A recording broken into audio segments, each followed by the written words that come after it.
शिवतुल्य भाइयों, माँ शक्ति। आज स्वाध्याय चिंतन का हमारा क्रमांक है 462। और आज हमारे बीच में है डॉक्टर राधेश्याम दीक्षित साहब, जो रिटायर्ड एडिशनल कमिश्नर रैट हैं। और आपका जो विषय है वो है भगवत दर्शन पार्ट 16, और उसके अंदर भी राजयोग भाग 3। इससे पूर्व भी आप जो है कई भाग दे चुके हैं। अब हम आदरणीय डॉक्टर राधेश्याम साहब दीक्षित साहब से निवेदन करते हैं कि आप हमारे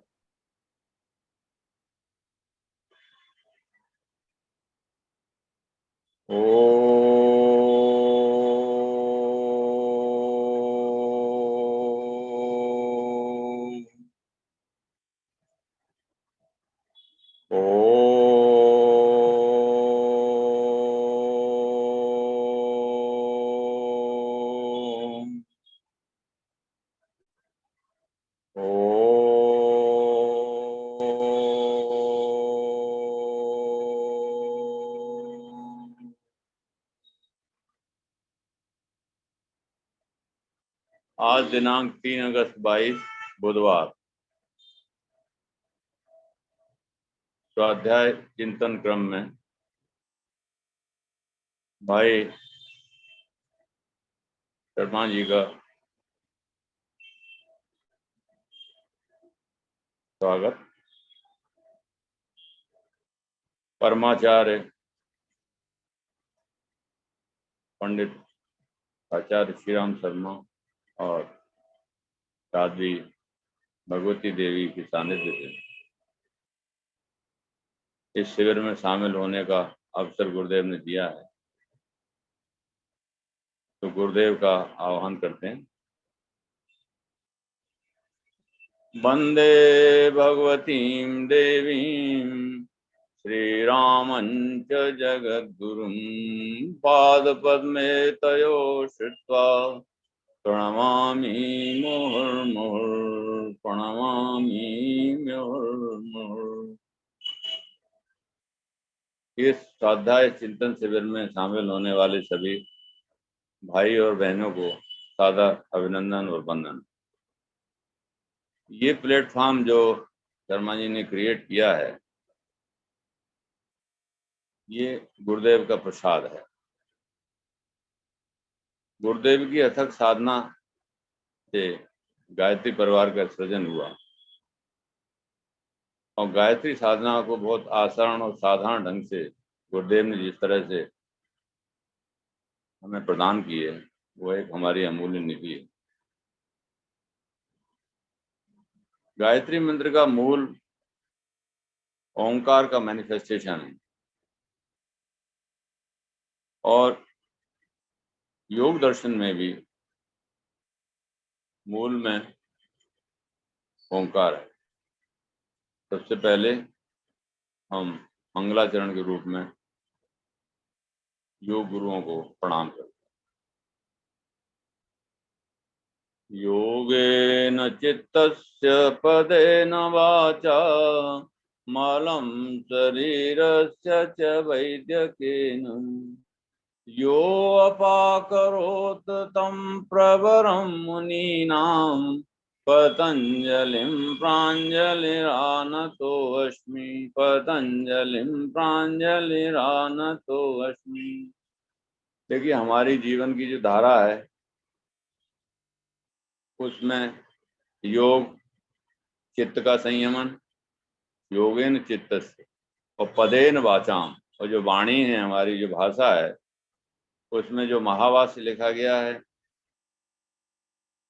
मलेन वैद्यकेन, और मल माने ये जो शरीर है, शरीर को किस तरह से उपयोगी बनाया जाए, इसीलिए वैद्यक, चरक संहिता, आयुर्वेद के ग्रंथ, इनको जिन ऋषियों ने हमारे सामने प्रकट किया, उनको हम प्रणाम करते हैं। तो योग के प्रणेता आचार्य पतंजलि, पतंजलि व्यास मुखान गुरून् अन्यांच भक्ति ओ।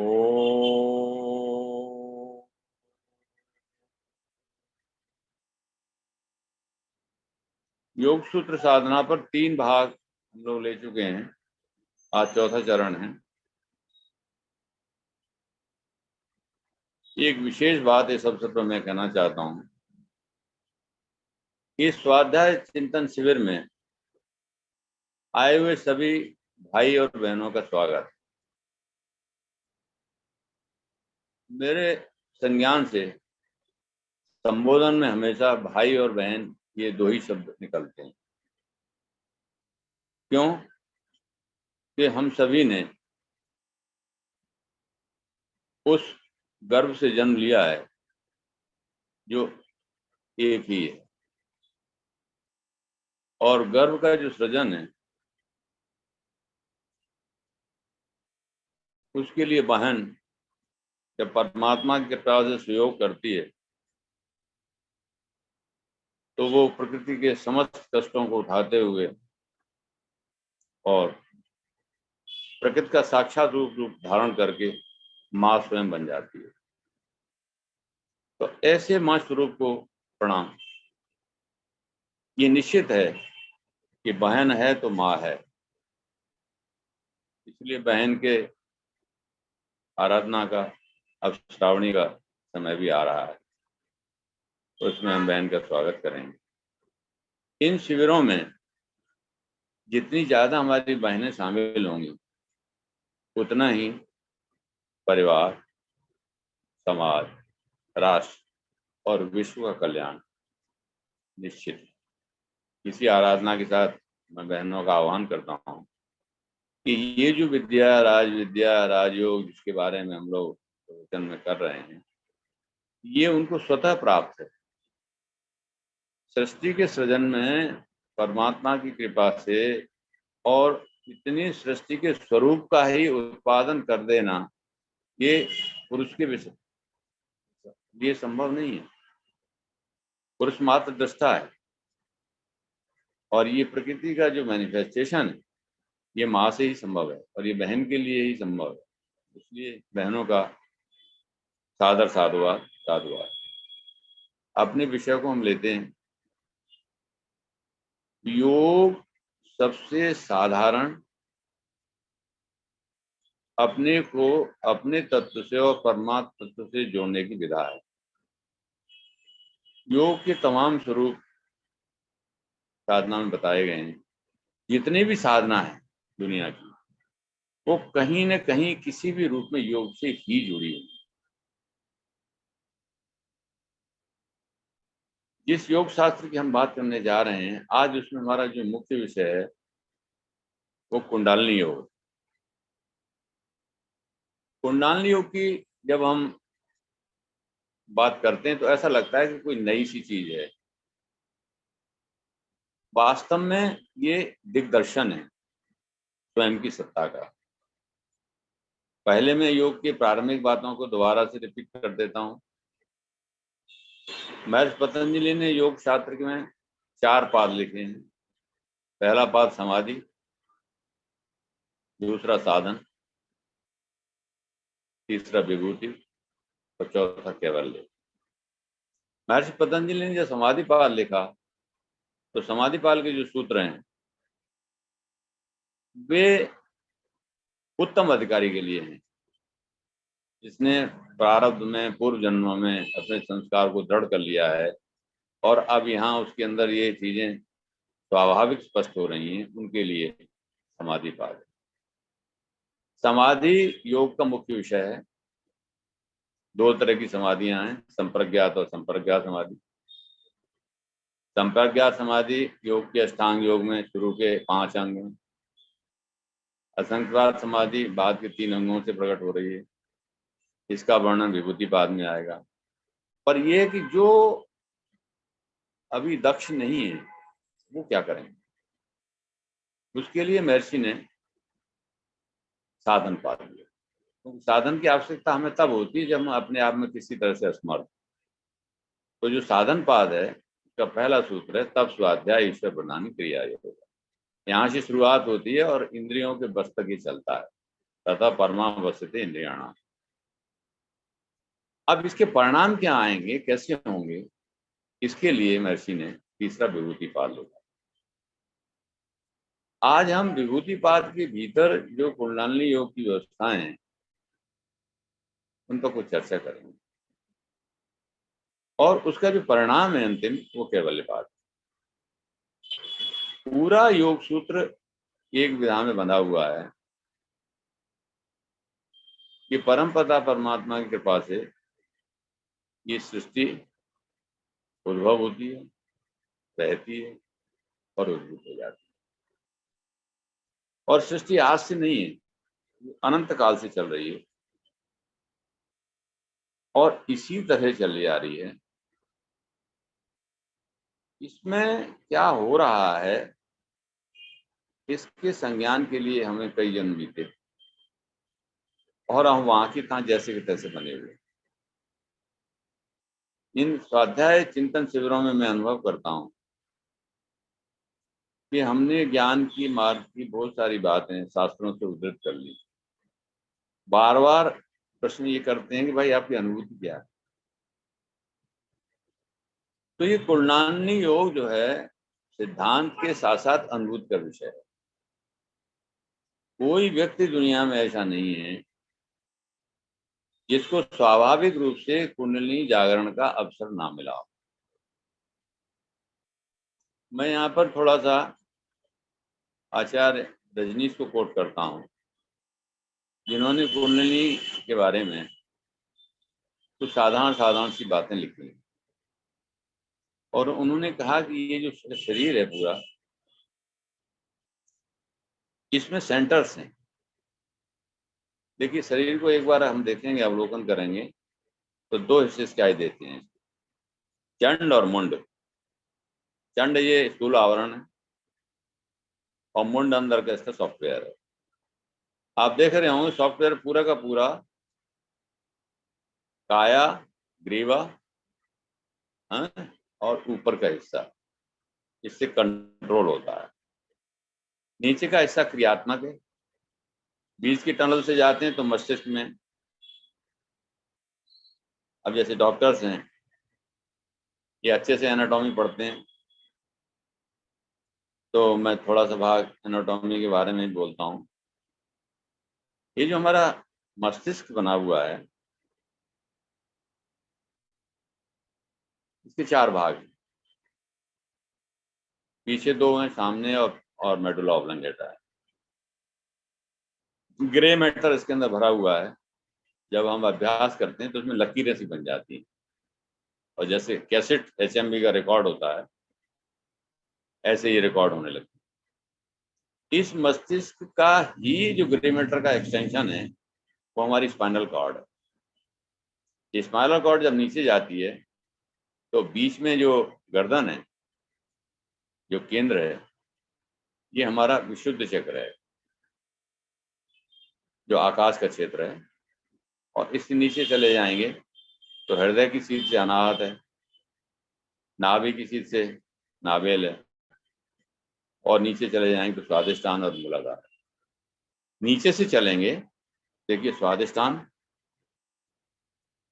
से पहले मूलाधार और उसके बाद नाभि चक्र, फिर अनाहत चक्र, फिर विशुद्ध चक्र, ये नीचे का हिस्सा हो गया। और मुंड में जब जाएंगे तो देखेंगे तब वाला भाग है, आज्ञा चक्र है, ऊपर शेषार है। ये इसकी संरचना है। इस संरचना का स्वाभाविक अनुभव हर एक को, जैसे जैसे उम्र बढ़ती है, तो आचार्य कहते हैं रजनीश कि 7 वर्ष में इन चक्रों का विकास होता है। बच्चा 7 वर्ष में उसका मूलाधार जो है पुष्ट हो जाता है।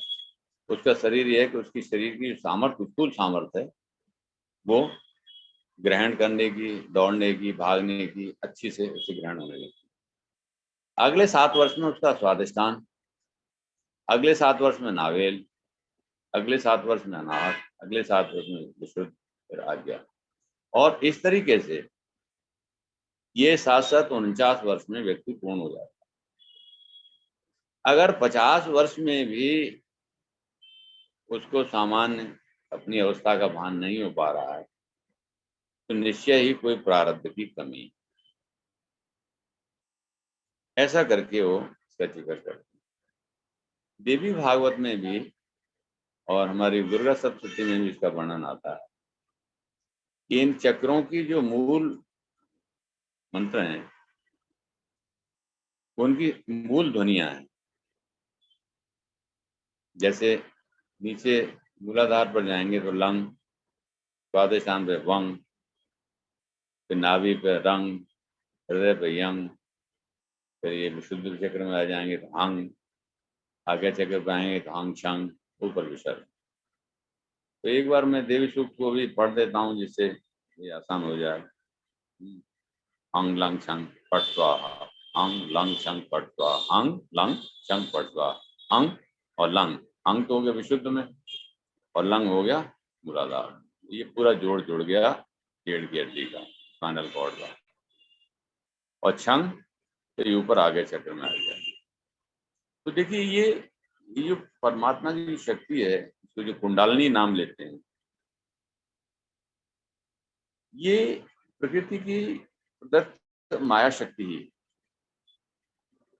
और ये माया शक्ति जो है, जो कंद है मूलाधार और स्वादिष्ठान के बीच में, उसमें 3.5 चक्कर लगा के स्वयंभू लिंग से डटी हुई है और इसका मुंह नीचे की तरफ है।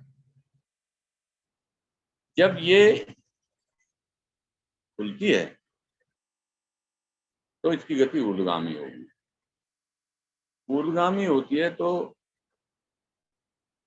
मूलाधार से स्वादिष्ठान की तरफ ऐसी गति करने लगती है।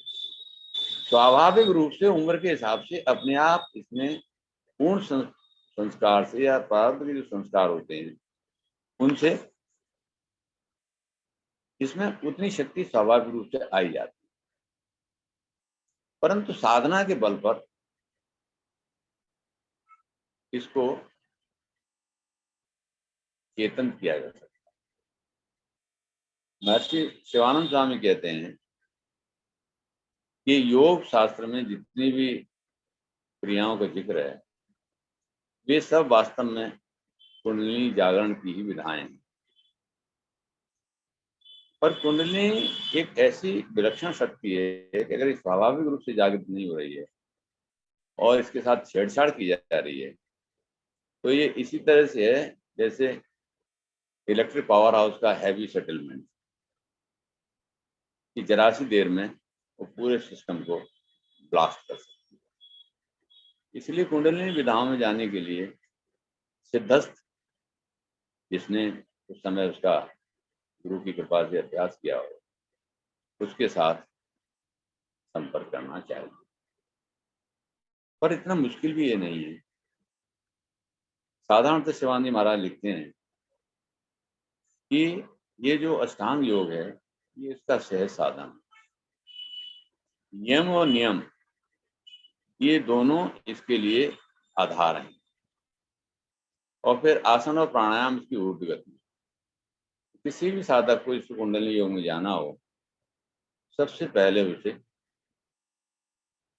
सहज रूप से यम और नियम का पालन करना चाहिए। यम 5 है, अहिंसा, सत्य, आस्तेय, ब्रह्मचर्य और अपरिग्रह हैं 5, लेकिन मूल में एक ही 5 नियम है।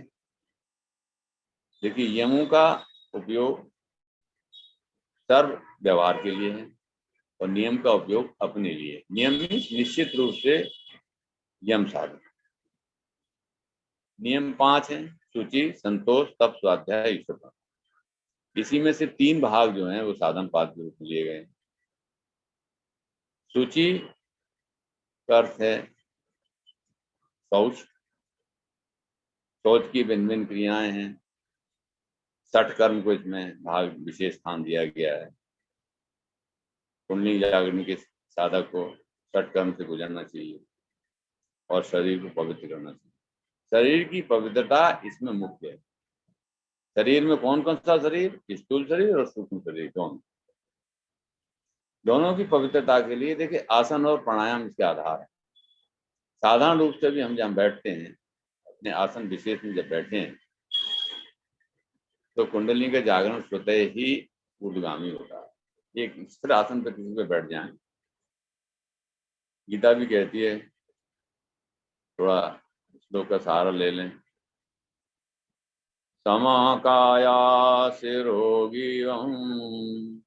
धारयन्नचलं स्थिरं सम्प्रेक्ष्य नासिकाग्रस्तं दिशश्चानवलोकयन्।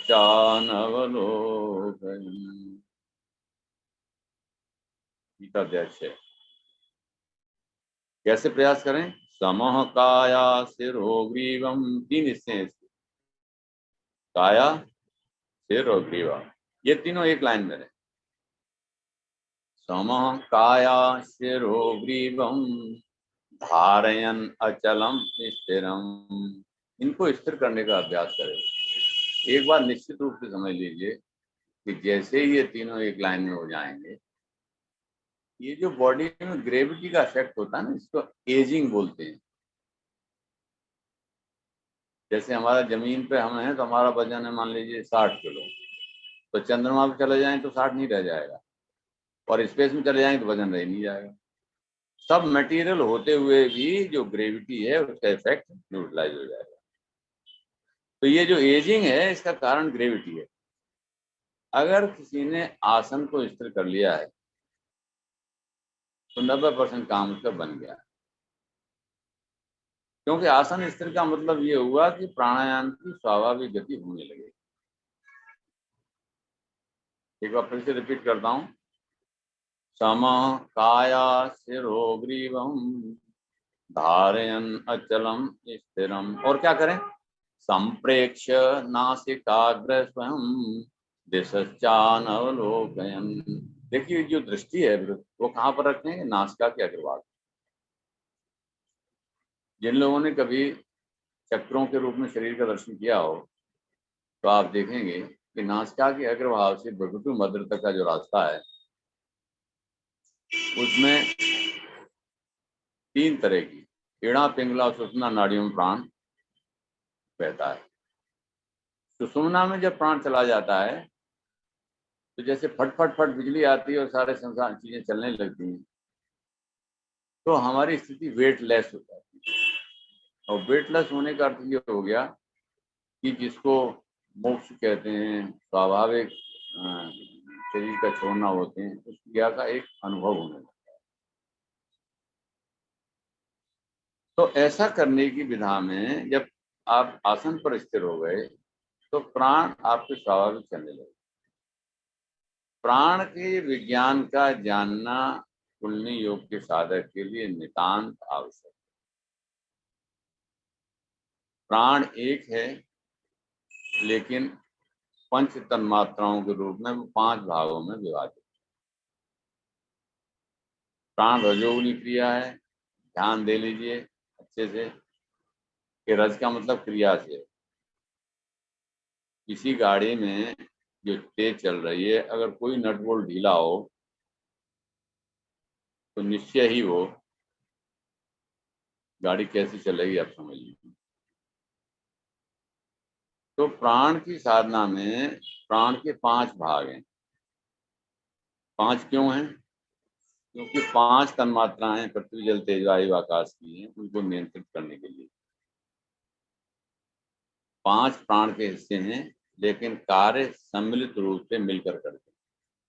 प्राण, अपान, समान, व्यान और उदान। इनके केंद्र बिंदु कहाँ कहाँ हैं, कैसे हैं, हमने प्राणायाम के चैप्टर में बात पूरे से विस्तार किया।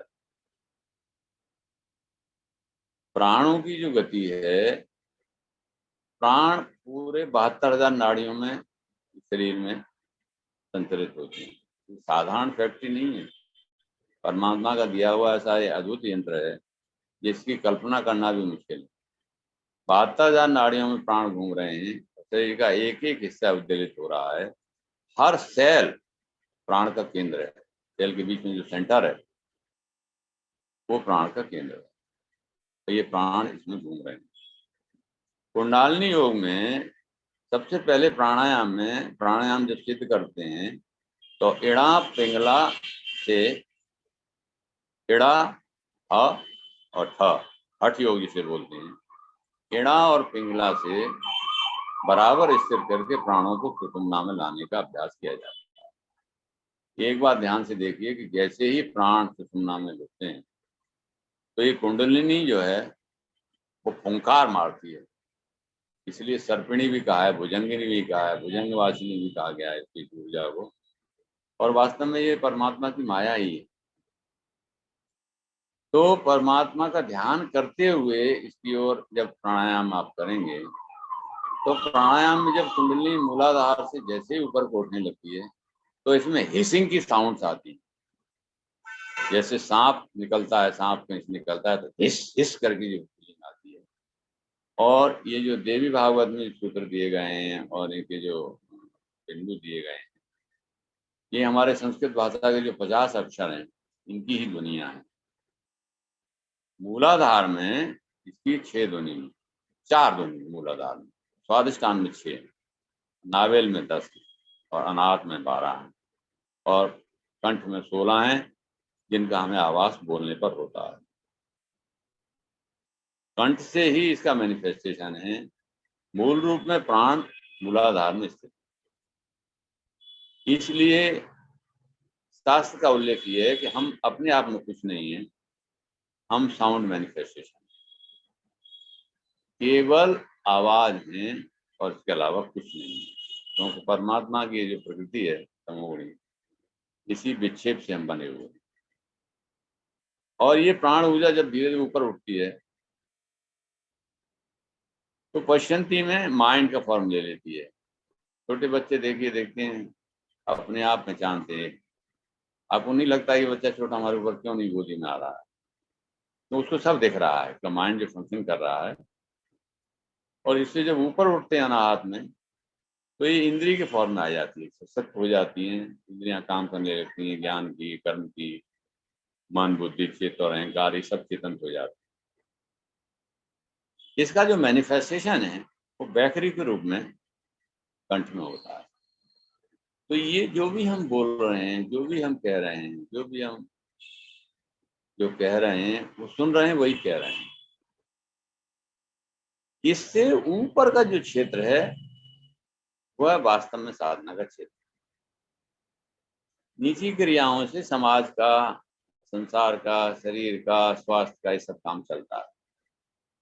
लेकिन अपने कल्याण के मार्ग का जो क्षेत्र है वो निश्चित रूप से विशुद्ध चक्र से ऊपर का क्षेत्र है, जिसमें तप लोग और सत्य लोग। गायत्री साधना में हम जब करते हैं तो प्राणायाम की साधना करते हैं तो हमेशा कहेंगे ओम भू, ओम भुव, ओम प, ओम मा, ओम ज्ञान, ओम तप, ओम सत्यम। तो नीचे के जो 5 हैं, वो भुव, स्व, महा, जना, तप, ये हमारे पंच तन्मात्राओं के 5 तत्व में, पृथ्वी, जल, तेज, वायु, आकाश, उसके केंद्र हैं। और इससे जब परे ऊपर जाते हैं तो तप का क्षेत्र आता है। और तप से जब ऊपर जा रहे हैं तो हमारा स्वयं का क्षेत्र सहस्त्रार। इन दोनों के बीच में एक ललाना चक्र भी है, लोग बताते हैं। और उसका स्थान जो है भ्रुकुटी मध्य और सहस्त्रार दोनों का जो सेंटर है वो कहा जाता है। इसकी अपनी 12 ध्वनियां हैं और इससे हमें अपने स्वयं के स्वरूप के आभास होने लगता है। तो कुंडली का विस्तार से ये सूक्ष्म वर्णन है। वर्णोच्चारण जो शिक्षा है उसमें कुंडली के साधक को और हम जैसे जो लोग पूरी यात्रा कर चुके हैं और किनारे लगने जा रहे हैं उनको जरूर ध्यान देना चाहिए कि ये जो ऊपर का हिस्सा है मुंड का, इसमें जो ध्वनियां आ रही हैं कहाँ कहाँ प्रभावित कर रही हैं।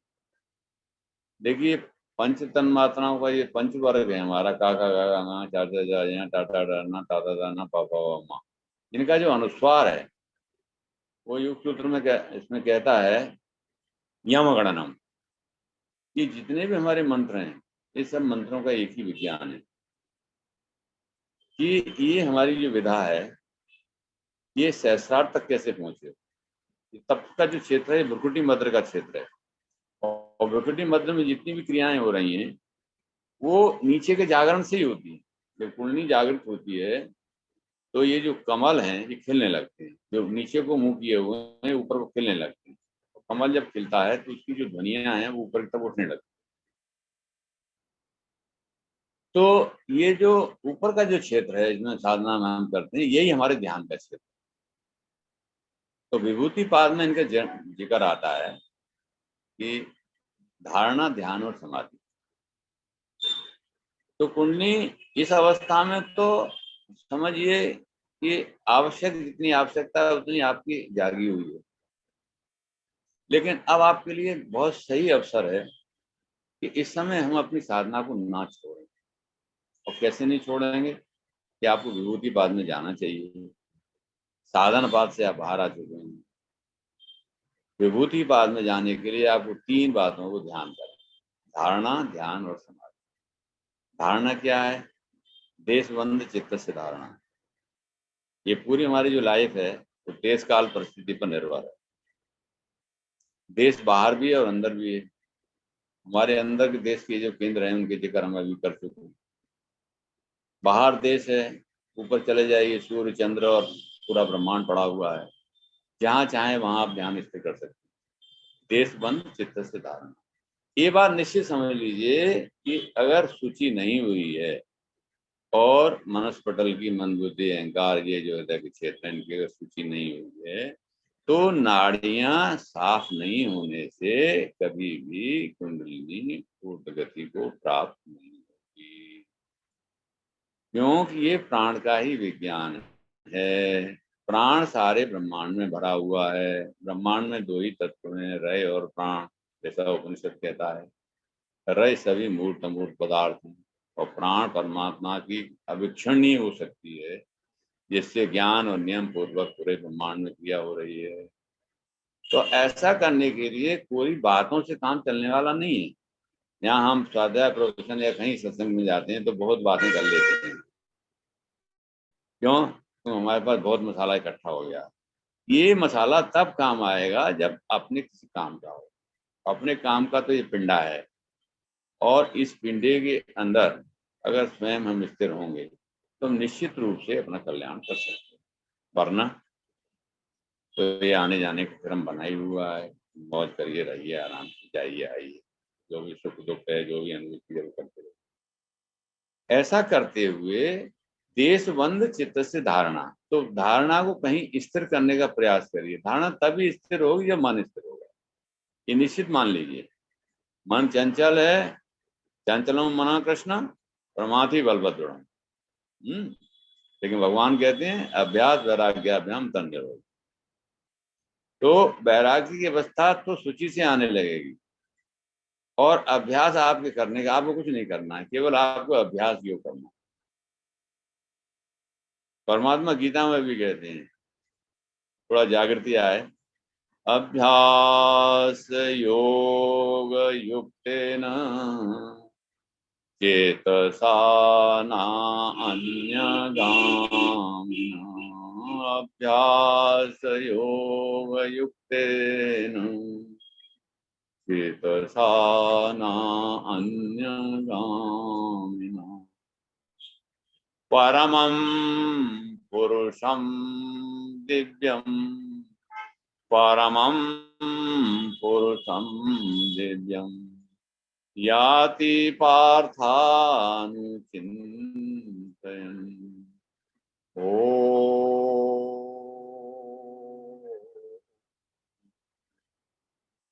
श्लोक कहता है कि अभ्यास योग से युक्त होकर और चेतसा कहीं दूसरी जगह न जाए। तो चेतना और जाने का, चेतना का और क्षेत्र कौन सा है?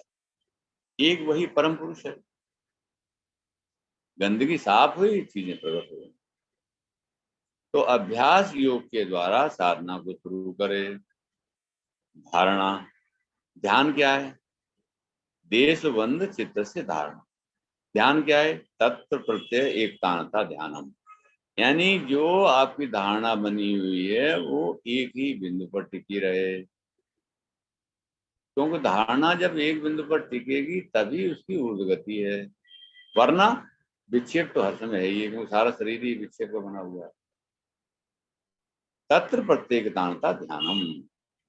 ध्यान मीन्स मेडिटेशन। मेडिटेशन में स्वयं को स्वयं से जानना और स्वयं से परमात्मा की ओर बढ़ जाना, यही इसका सिद्धांत प्रयोग होना। तो जब कैसे समाधिस्थ होंगे उसमें?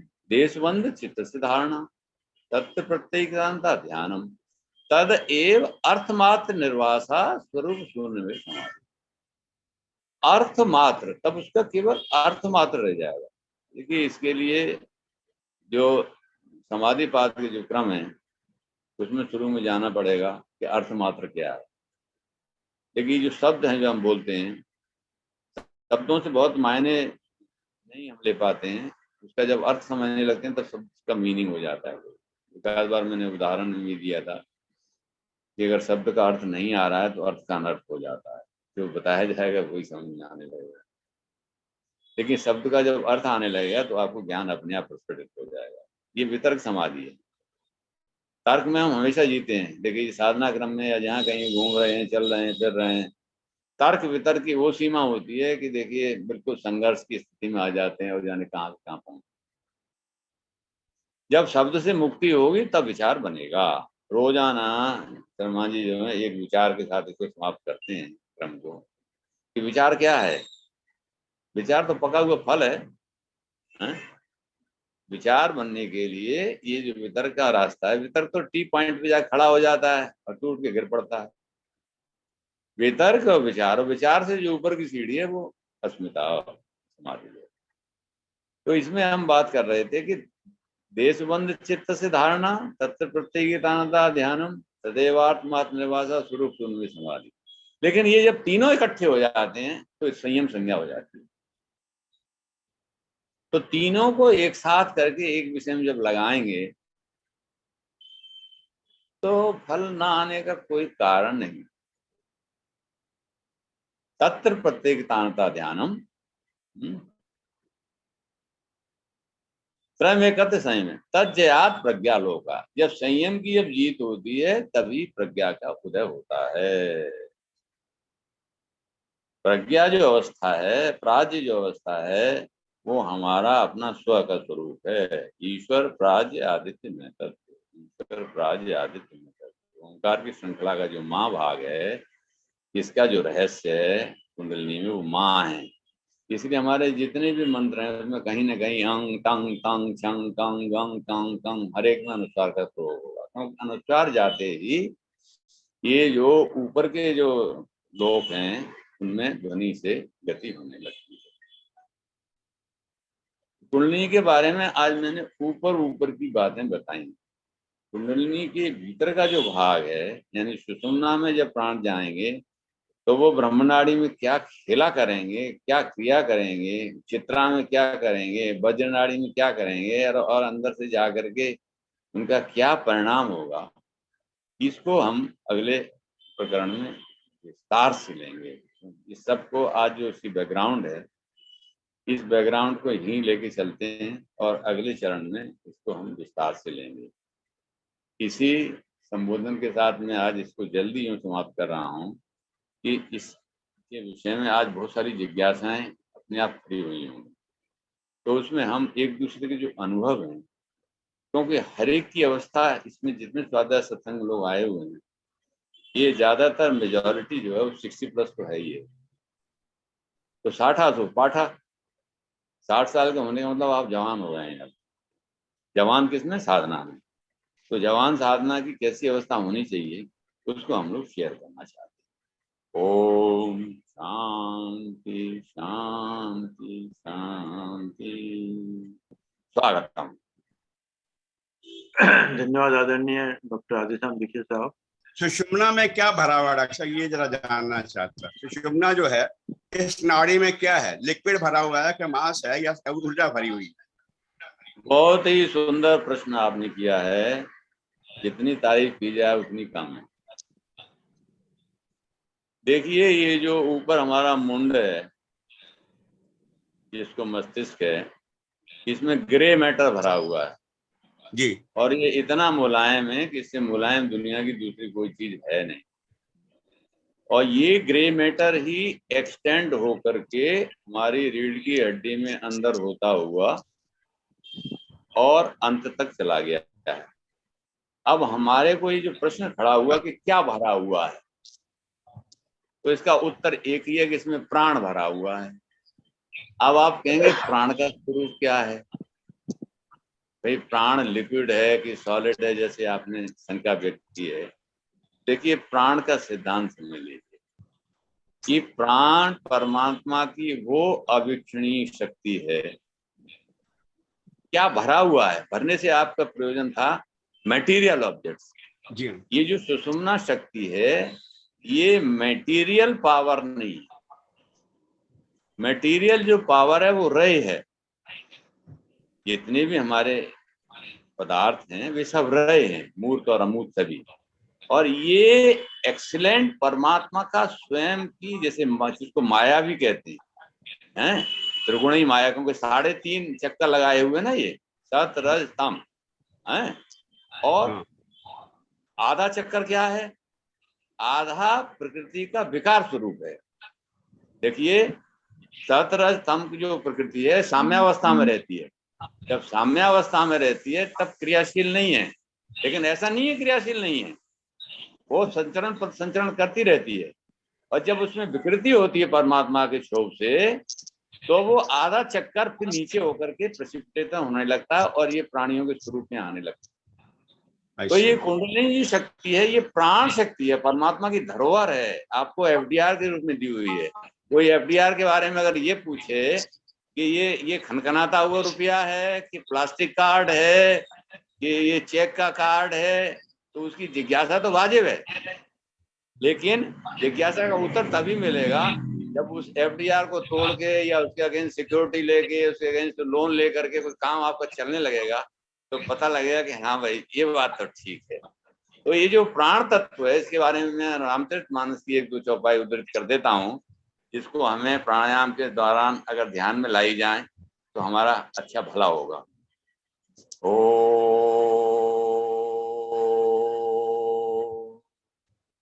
जरा जुड़ते हैं हम अखिल ब्रह्मांड के प्राण से।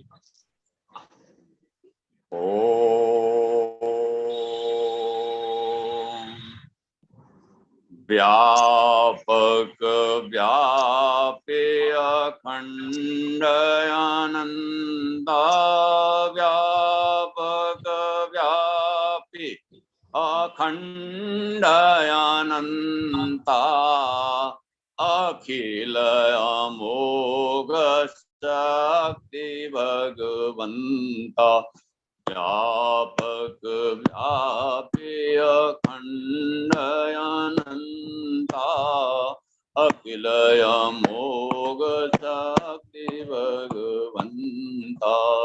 ये परमात्मा की व्यापक और व्याप्य अखंड शक्ति है। मज्जन कीन पांत श्रम गए ओ, मज्जन कीन पंथ श्रम गए, सूचि जल पियत मुदित मन भयउ। जब इसमें डुबकी लगाते हैं, मज्जन माने डुबकी लगाना, तो ये आपको रास्ते का जितना जीवन का श्रम है ये सब समाप्त हो जाता है।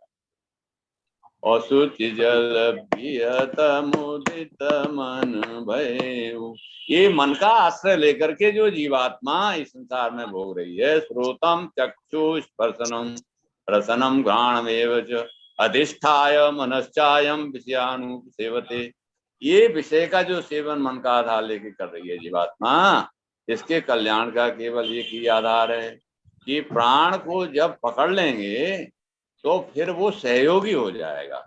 देखिए जब तक जीवन है, जब तक आवाज आ रही है तब तक प्राण है, अग्नि है तब तक प्राण है। कुंडलिनी के सूत्र में जब उसमें जाएंगे आप देखेंगे तो पहला जो कोटा है उसका अग्नि का ही है। तो मेरे विचार से ये शायद इसमें शंका नहीं रहनी चाहिए कि क्या चीज ये है। और कोई विशेष हो तो आगे बात करते। ईश्वर तक पहुंचने का तो बेशक कल भी एक सवाल उठा था कि ध्यान योग, राजयोग, ध्यान योग और ज्ञान योग, भक्ति योग और कर्म योग, इन सब का इंटरडिपेंडेंट एक दूसरे से वास्ता है, इंडिपेंडेंट कोई भी नहीं है, क्योंकि एक से दूसरे काम नहीं चलता है। दोनों का सबका अपना अपना महत्व, सबका ज्ञान होने के बाद चूंकि अंत में मंजिल एक ही है, तो कई सारी बातें ऐसी हैं जिनको अगली बार आप समझाएंगे। तो मैं आपने जो इतना कुछ वर्णन किया है और लगातार बहुत कुछ खोजी पत्रकारिता के रूप में जिस तरह से आप लेकर के आते हैं, इतना सारा ज्ञान आपके पास है जिसको हम लोग शेयर कर रहे हैं, हम उसका फायदा उठा रहे हैं और इसके लिए आपका बहुत बहुत धन्यवाद करते हैं, साधुवाद देते हैं आपको। हम सबको आप एनलाइटन कर रहे हैं और हमारा मार्गदर्शन कर रहे हैं। जिन फील्ड्स को हमने छुआ नहीं, अनछुए थे सारी फील्ड्स, उनको आपने लगातार हमारे सामने रखा है। आपको पूरी टीम की ओर से, अरविंद शर्मा फोरम की ओर से मैं बधाई देता हूं और धन्यवाद करता हूं, साधुवाद देता हूं। नमस्कार। धन्यवाद आदरणीय डॉक्टर प्रोफेसर डॉक्टर आर के काला साहब। धन्यवाद आदरणीय डॉक्टर राधेश्याम दीक्षित साहब, आपने समय निकाल कर समय दिया। और जैसे कि एक विचार के साथ और 3 बार ओम के साथ अपनी बात समाप्त करते हैं, आज का विचार भगवान बुद्ध का है। एक बार किसी व्यक्ति ने भगवान बुद्ध से पूछा कि पसंद करने व प्रेम करने में क्या फर्क है। एक बार किसी व्यक्ति ने भगवान बुद्ध से पूछा कि पसंद करने व प्रेम करने में क्या फर्क है। भगवान बुद्ध ने बड़ा ही खूबसूरत जवाब दिया। जब आपको पुष्प अच्छा लगता है तो आप उसे तोड़ लेते हैं। जब आपको पुष्प अच्छा लगता है तो आप उसे तोड़ लेते हैं। जब आप उससे प्रेम करते हैं तो उसे रोज पानी देने लगते हैं। बहुत सुंदर, जब बहुत सुंदर। आप उससे प्रेम करते हैं तो उसे रोज पानी देने लगते हैं। इसी तरह रिश्ते होते हैं, इसी तरह रिश्ते होते हैं। खासकर रिश्तों का सबसे बड़ा इम्तिहान वो होता है कि असहमत भी हो और हाथ भी ना छोड़ें। हाँ। इसी तरह रिश्ते होते हैं, खासकर रिश्तों का सबसे बड़ा इम्तिहान वो होता है कि असहमत भी हो और हाथ भी ना छोड़ें। रिश्तों में नापसंदगी से ज्यादा नुकसान अपेक्षा व बेवकूफी से होता है। सही।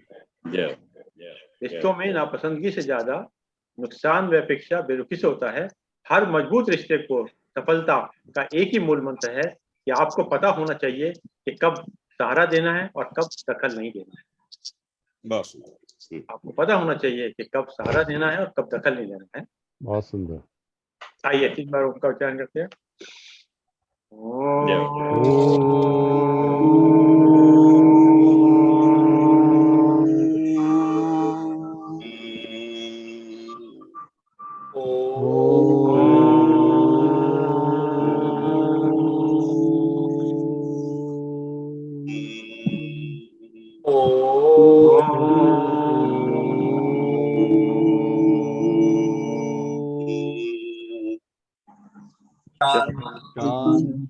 शांति शांति।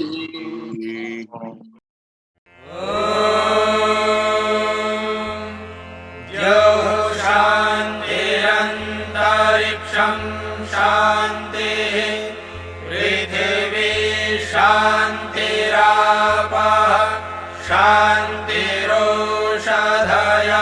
शान्तिः वनस्पतयः शान्तिर्विश्वे देवाः शान्तिर्ब्रह्म शान्तिः सर्वं